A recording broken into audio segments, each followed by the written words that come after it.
Ce qu'on peut rappeler, c'est que tout démarre avec le film de Christophe Rougia en 2002 qui s'appelle Les Diables, dans lequel il met en scène une histoire d'amour incestueuse entre un frère et sa sœur autiste qui est jouée par Adèle Haenel. Et ensuite, après ce tournage, Adèle Haenel raconte qu'elle va continuer à fréquenter Christophe Rougia et que tous les samedis après-midi, elle se rend dans son appartement parisien. Elle y dénonce des agressions sexuelles à répétition. Il faut surtout rappeler qu'à l'époque, elle a 12 ans. Lui, il en a 36 et aujourd'hui, il comparaît pour agression sexuelle sur mineur de 15 ans. Il encourt 10 ans de prison et c'est un procès symbolique, si l'on peut dire, puisque c'est l'un des premiers procès MeToo à la française, après celui de Gérard Depardieu, je le rappelle, qui a été reporté pour le mois de mars prochain. Donc c'est une étape importante dans le processus judiciaire. Ils vont être tous les deux, ils ont déjà été confrontés devant les enquêteurs en juin 2023, mais là c'est la première fois qu'ils sont confrontés dans une enceinte judiciaire. Et évidemment, on guettera, c'est d'abord lui qui va parler en premier en tant que prévenu, et elle qui prendra la parole en fin de journée. Steven Méry, chef du service culture, que devient Adèle Haenel depuis qu'elle a dénoncé ces actes? Alors disons que son divorce avec le cinéma s'est déroulé un an après, lors de la cérémonie des Césars, où elle claque la porte après avoir entendu que Roman Polanski recevait un César. Et depuis ce jour, elle n'a plus du tout tourné au cinéma, pas un seul film depuis ce jour. Elle s'est tournée vers le théâtre, qui est en fait son premier amour. Elle tourne au théâtre dans des pièces assez confidentielle, le théâtre public qui lui a ouvert du coup les portes. Elle était encore sur scène il y a 10 jours à Clermont-Ferrand avec une troupe, celle de Gisèle, et c'est avec cette troupe qu'elle s'est trouvée, disons, un autre terrain de jeu plus militant aussi, puisque elle s'est tournée également vers le militantisme. Elle est revenue vers l'extrême gauche qui avait participé à sa construction aussi quand elle était adolescente. On l'a vu sur plusieurs piquets de grève. Elle s'est exprimée à plusieurs reprises sur le terrain politique. Et donc, elle est aujourd'hui une femme de théâtre, une femme de militantisme. Et c'est à peu près tout aujourd'hui. Elle n'a plus tourné au cinéma depuis. Vincent Ventighem, on vous retrouve, vous êtes sur place au tribunal judiciaire de Paris, vous allez suivre ce procès pour BFM TV. On le rappelle, ces dénonciations d'Adèle Haenel avaient été un vrai retentissement dans le cinéma français. Comment se défend aujourd'hui Christophe Rougia ? Christophe Rougia, depuis le début de cette affaire, lui, conteste les faits, il nie les faits. Il explique en fait que Adèle Haenel vit dans une réalité parallèle, dans une réalité différente, comme si elle avait reconstruit a posteriori son histoire alors qu'elle était adolescente. Pauline Revenal l'a rappelé sur votre plateau, elle avait 11 ans, 12 ans, 13 ans au moment des faits qu'elle dénonce. Et d'après le réalisateur, elle a reconstruit cette réalité parce que justement, elle a endossé le costume d'une militante féministe. Il explique qu'il ne s'est jamais rien passé chez lui. Au contraire, même, il explique qu'à un moment donné, la jeune fille a eu des positions un peu ambiguës ou des attitudes ambiguës et que lui s'est défendu de la toucher, de lever la main sur elle, et il conteste catégoriquement l'avoir agressée sexuellement. Vincent Ventighem, que risque-t-il dans ce procès ? Alors, il risque pour agression sexuelle sur mineur une peine pouvant aller jusqu'à 10 ans d'emprisonnement, tout simplement parce qu'il avait autorité sur cette mineure en tant que réalisateur. C'est lui qui la faisait tourner dans son film, c'est lui qui l'éduquait au milieu du cinéma, parce que c'est comme ça qu'il justifie ses rendez-vous dont Pauline Revenal vous a parlé, ses rendez-vous du samedi après-midi, une éducation au monde du cinéma. Il avait autorité sur elle aux yeux de la justice, c'est la raison pour laquelle la justice considère que c'est une circonstance aggravante et que pour cette raison, Christophe Rougia encourt une peine pouvant aller jusqu'à 10 années d'emprisonnement.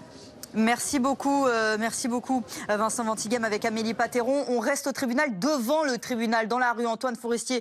Vous vous y trouvez, où il y a actuellement un rassemblement féministe en soutien à Adèle Haenel.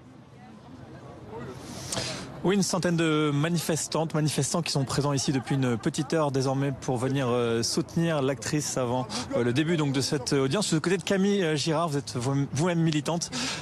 Adèle, tu n'es pas seule. On voit aussi Adèle, on te croit. Voilà un peu les messages qui est passé ici. Pourquoi c'était important pour vous d'être là aujourd'hui à l'ouverture de ce procès ? Parce que quand elle se lève en tant que victime, Adèle, elle se lève pas comme seule victime. Elle se lève pour toutes les victimes. Et elle a été là pour nous et nous on sera là pour elle. Et c'est important ce qu'elle fait, qu'elle visibilise la lutte et le fait que c'est super rare que ça aille jusqu'au procès, une plainte, qu'elle soit entendue et qu'elle soit crue. Et nous, elle a été là pour nous, on sera là pour elle et elle sera plus jamais seule et nous non plus. Vous-même, vous avez été victime, vous avez une affaire en cours qui n'avance pas. Comment vous vivez cette situation ? Est-ce que vous avez confiance en la justice ? Je crois pas du tout en la justice, j'ai pas du tout confiance en la justice. Moi, ça fait 4 ans que j'ai porté plainte. Je suis pas Adèle Haenel, je suis pas Camille Kouchner, j'ai pas autant de notoriété, j'ai pas autant de poids. Pour l'instant, tout est en cours. J'appelle tous les ans pour savoir si ça a été classé ou pas, parce qu'on m'a dit qu'on me préviendrait pas si c'était le cas.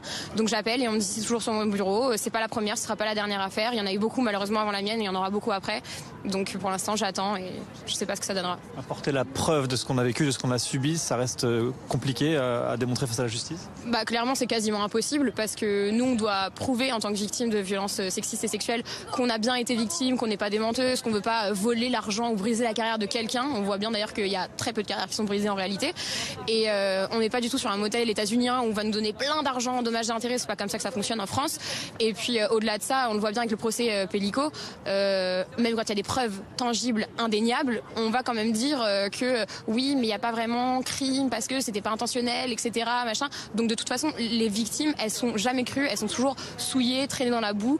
Et donc, peu importe le résultat de la justice, on sera là pour elle et on sera toujours là avec elle. Donc, pour nous, c'était important de lui montrer qu'elle n'était pas seule. Merci beaucoup. Merci pour votre témoignage en direct sur BFM TV. Une centaine de manifestantes qui sont présentes devant le tribunal depuis une petite heure désormais. Certaines seront encore là demain pour soutenir l'actrice. Merci beaucoup Antoine Forestier avec Valentin Rivolier. Adèle Haenel face à Christophe Rougia. Les deux, ça y est, sont dans la même salle, Pauline. Oui, les deux protagonistes sont arrivés dans la salle d'audience, dans cette chambre correctionnelle. Et ce procès est audiencé sur 2 jours. Il commence cet après-midi. Et puis le tribunal a décidé de rajouter une matinée demain matin pour bien aller dans le détail de tout ce qui s'est passé. On le rappelle, Christophe Rougia, il encourt 10 ans de prison. Et là, d'abord, c'est lui qui va parler en premier cet après-midi en tant que prévenu. Adèle Haenel, elle devrait prendre la parole vers 18h et on suivra évidemment tout ça avec Vincent Ventigam. Bien sûr, on suivra tout ça sur BFM TV. Steven Bellery, il faut le rappeler, le mouvement MeToo, c'est aussi Adèle Haenel, c'est elle qui l'a lancé il y a 5 ans. C'est vraiment elle qui a porté ce drapeau en France, du moins la première à prendre position, la première à avoir un nom. En tout cas, elle avait eu déjà 2 Césars, 2 années consécutives, César du meilleur second rôle, puis César du meilleure actrice pour les combattantes. Donc elle avait un visage, elle avait une voix qui portait. On savait qu'elle était aussi une actrice très politisée. Et quand elle décide dans Mediapart, après des années de silence, de prendre la parole, de la prendre avec du recul et avec beaucoup de froideur, en tout cas, son nom est encore disons pas très connue du grand public, mais elle va être extrêmement attachée à cette cause parce qu'elle va porter elle va porter ce combat en décidant d'arrêter le cinéma. Elle estime que le cinéma, elle veut politiser cet arrêt du cinéma. Elle estime que le cinéma est devenu disons un endroit trop patriarcal qui ne veut pas changer. Et d'ailleurs, elle estime que le cinéma n'a toujours pas changé depuis sa prise de parole. Et donc, c'est quelque chose qu'elle dénonce et elle espère que ce procès va faire bouger les lignes. D'ailleurs, elle explique qu'elle entend plus être réparée, elle estime qu'elle veut plus des dommages et intérêts plutôt qu'une condamnation, que si Christophe Rougia va en prison, ça ne changera rien pour sa réparation personnelle, et elle veut plutôt des dommages et intérêts, elle veut que sa peine et que ce qu'elle a enduré soit quantifié de la sorte, et c'est vraiment son désir aujourd'hui de porter ce combat MeToo, et d'ailleurs elle devrait s'exprimer d'une manière ou d'une autre, peut-être à l'écrit dans les prochains jours, parce qu'elle veut être entendue, et d'ailleurs elle sera accompagnée de plusieurs actrices amies, notamment Noémie Merlan, ou Céline Sciamma, la réalisatrice, qui est d'ailleurs appelée à témoigner demain. Donc c'est aussi une actrice qui va être entourée d'amis et de voix fortes du cinéma aujourd'hui, du cinéma d'auteur, du cinéma féministe. Pauline Revenat, on le rappelle, elle avait 12 ans, il en avait 36. Que dénonce-t-elle précisément ? Elle dénonce des agressions sexuelles répétées. Les samedis après-midi, dans l'appartement parisien de Christophe Rougia, il y avait des séances de goûter. Et pendant ces séances de goûter, elle raconte qu'il a posé ses mains sur ses cuisses, sur son sexe, de manière répétée. Lui, évidemment, il nie les faits depuis le début. Ce qui est intéressant dans ce dossier, c'est que contrairement à d'autres types de dossiers où la justice n'a que la parole de l'un et de l'autre face à face, là, il y a de nombreux éléments. Il y a des éléments qui ont été trouvés en perquisition, notamment dans l'ordinateur de Christophe Rougia. Et puis, il y a des témoignages de proches qui vont être entendus, la sœur de Christophe Rougia, son ex-compagne aussi. Et tout ça, ça va permettre à la justice de documenter au plus près ce qu'on peut appeler de manière symbolique comme l'un des premiers procès MeToo à la française aujourd'hui.